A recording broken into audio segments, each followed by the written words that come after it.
하나님 말씀은 창세기 7장 22절에서 8장 12절까지의 말씀입니다.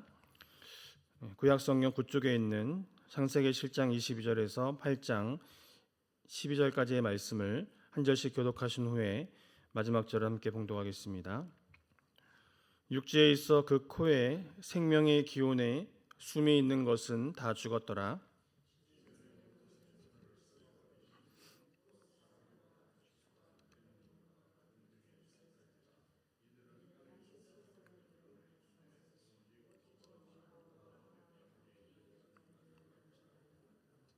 물이 150일을 땅에 넘쳤더라.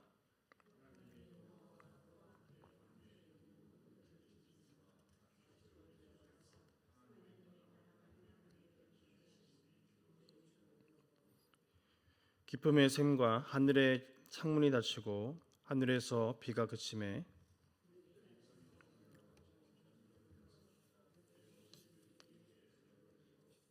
일곱째 달 곧 그 달 11날에 방주가 아라랏산에 머물렀으며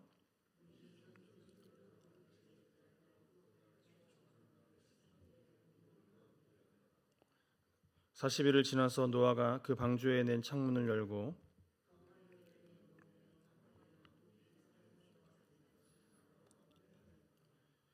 그가 또 비둘기를 내놓아 지면에서 물이 줄어들었는지 알고자 하매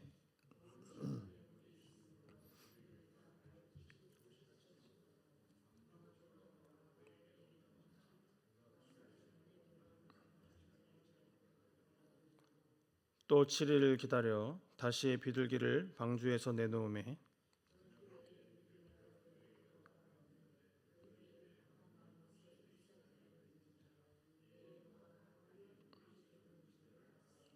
함께 읽겠습니다. 또 7일 기다려 비둘기를 내놓음에 다시는 그에게로 돌아오지 아니하였더라. 아멘. 네, 오늘 본문 말씀은 홍수 직후에 노아의 가족과 또 방주 안에 있는 모든 동물들이 어떻게 구원을 받았는지에 관하여 자세히 말씀하고 있는데요. 오늘 이 수천 년 전에 일어났던 사건을 우리가 오늘 잘 알아야 하는 이유가 무엇입니까? 노아의 구원 사건이 이스라엘의 구원과 또 이 시대를 살아가고 있는 모든 성도들의 구원의 모형이 되기 때문입니다. 베드로전서 3장 20절 하반절과 21절을 보면 이렇게 말씀하고 있는데요. 방주에서 물로 말미암아 구원을 얻은 자가 몇 명뿐이니 겨우 8명이라. 물은 예수 그리스도께서 부활하심으로 말미암아 이제 너희를 구원하는 편이 곧 세례라. 이는 육체의 더러운 것을 제하여 버림이 아니요 하나님을 향한 선한 양심의 강군이라. 이 말씀을 통해 노아의 홍수가 우리의 구원을 이해하는 데 매우 중요하다는 사실을 알 수가 있습니다. 이 홍수의 사건은 구원의 표로서 세례가 무엇인지를 보여주고 있다는 것입니다. 노아의 가족들이 물에서 건짐을 받았듯이 이스라엘 백성들도 홍해로부터 구원을 받았으며 또 우리도 세례를 통해서 죄에서 건짐을 받아서 그리스도 안에서 새로운 피조물로 삶을 살아간다는 것입니다. 그렇게 창세기의 8장의 말씀은 재창조라는 관점에서 서술을 하고 있는데요. 하나님께서는 홍수의 사건을 통해 지면의 모든 것을 쓸어버리셨습니다. 그렇게 오늘 7장의 마지막 부분이 이것을 강조하고 있다는 것입니다. 창세기 7장 22절과 23절의 말씀을 보면 다 죽었더라. 지면의 모든 생물을 쓸어버리시니라고 기록되어 있습니다. 쓸어버리셨다라는 것은 지워버렸음을 의미하고 있는 단어인데요. 땅 위의 모든 것, 곧 사람과 또 짐승과 기는 것과 공중의 새까지 모두 다 멸망을 당하고 말았습니다. 이 말은 땅 위에 어떤 것도 남아있지 않았다라는 것입니다. 그리고 24절은 이렇게 말씀하고 있는데요. 물이 150일을 땅에 넘쳤더라. 여기서 우리는 물이 정결과 또 죽음을 동시에 상징한다는 사실을 알 수 있습니다. 물은 땅 위의 모든 것을 깨끗하게 만들었기 때문입니다. 그러나 그 결과 모든 것이 다 죽고 말았습니다. 그런데 하나님께서 땅을 깨끗하게 하신 이유가 무엇입니까? 죄악이 세상에 관영했기 때문입니다. 그래서 그것을 깨끗하게 하는 방법으로 죽이는 것을 택했다라는 것입니다. 그렇게 세례도 우리 자신의 더러운 것을 죽이는 것이며 또 그것을 통해 우리 자신을 하나님 앞에서 깨끗하게 만드는 것인데요. 그렇게 오늘 본문 1절을 말씀을 보시면 하나님이 노아와 그와 함께 방주에 있는 모든 들짐승과 가축을 기억하사 하나님이 바람을 땅 위에 불게 하심에 물이 줄어들었다라고 말씀하고 있습니다. 즉 하나님의 구원의 역사는 기억하심에서 시작된다라는 것이죠. 전에 개역 한글판에는 이 기억한다라는 말을 권념이라는 단어로 쓰였는데요. 이것은 언약적인 용어입니다. 창세기 6장 18절에서 처음으로 성경에서 언약이라는 단어가 등장하고 있는데요.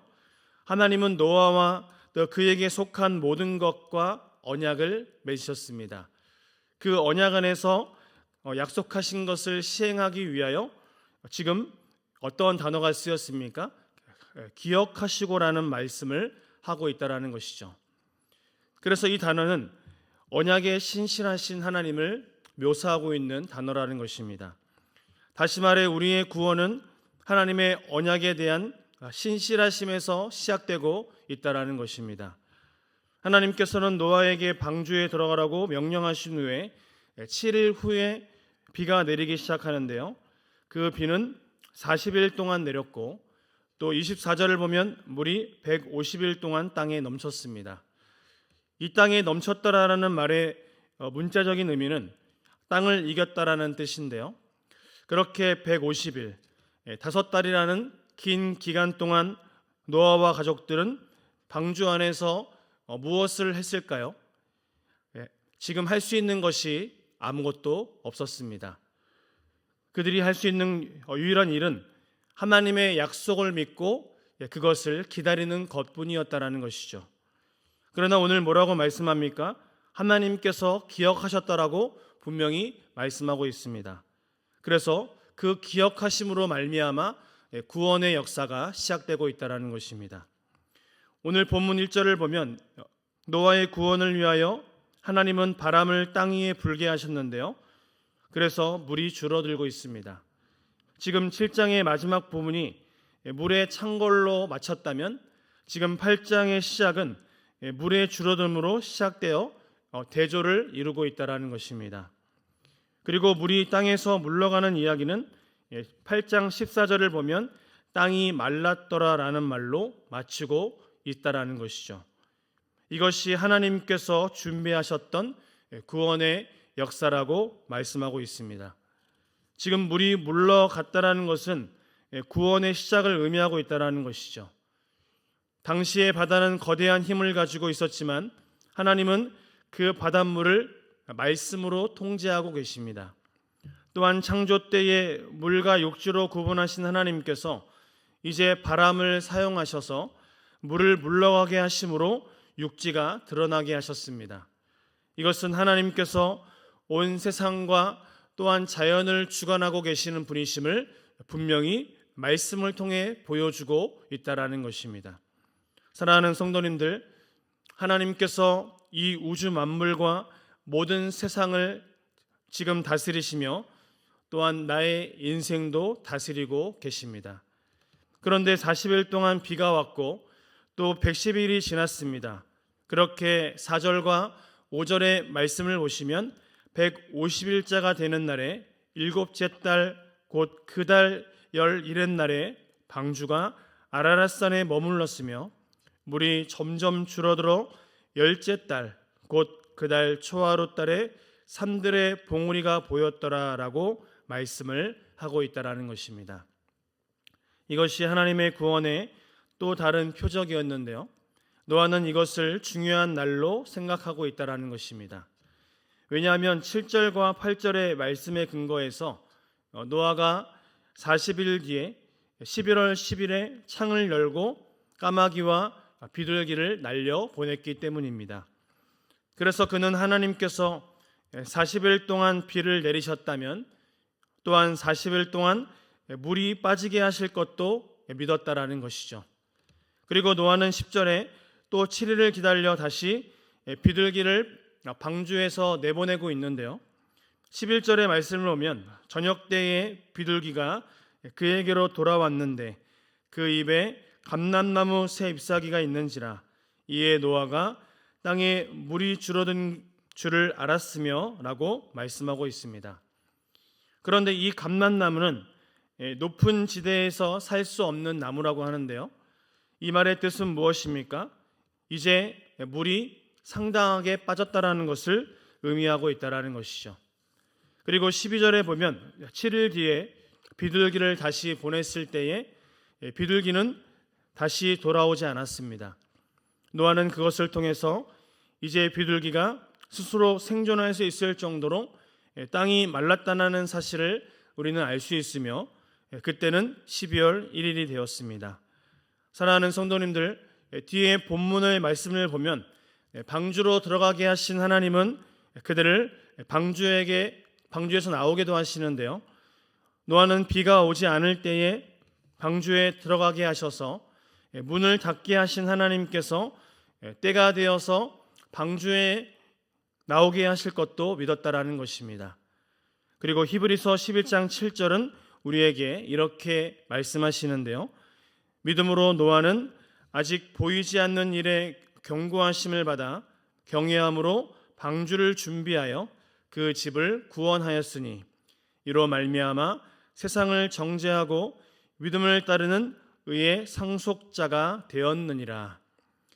그리고 방주에서 나온 노아가 가장 먼저 한 일은 제단을 쌓고 그곳에서 제사를 드리고 있다라는 것입니다. 우리가 이 험한 세상에서 부족하고 연약하지만 오늘도 승리할 수 있는 이유는 우리의 의가 아니라 하나님의 크신 은혜와 사랑이 있기 때문임을 믿으십니까? 즉 하나님의 신실하신 언약 때문에 우리는 구원을 받았다라는 것입니다.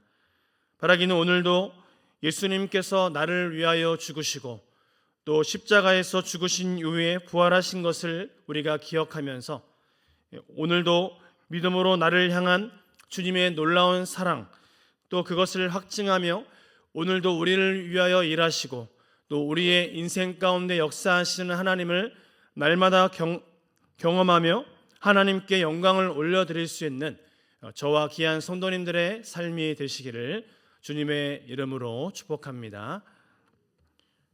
하나님 감사합니다. 오늘도 하나님의 은혜 가운데 나의 의가 아니라 하나님의 크신 은혜와 또 귀한 사랑, 즉 하나님의 신실하신 언약 때문에 구원을 받은 것을 생각하며 예수님께서 나를 위하여 죽으시고 또 부활하신 것을 오늘도 기억함으로 믿음으로 나를 향한 주님의 놀라운 사랑을 확증하며 영광을 올려드릴 수 있는 우리의 삶이 되게 하여 주시옵소서. 우리 주 예수 그리스도의 이름으로 기도하옵나이다. 아멘.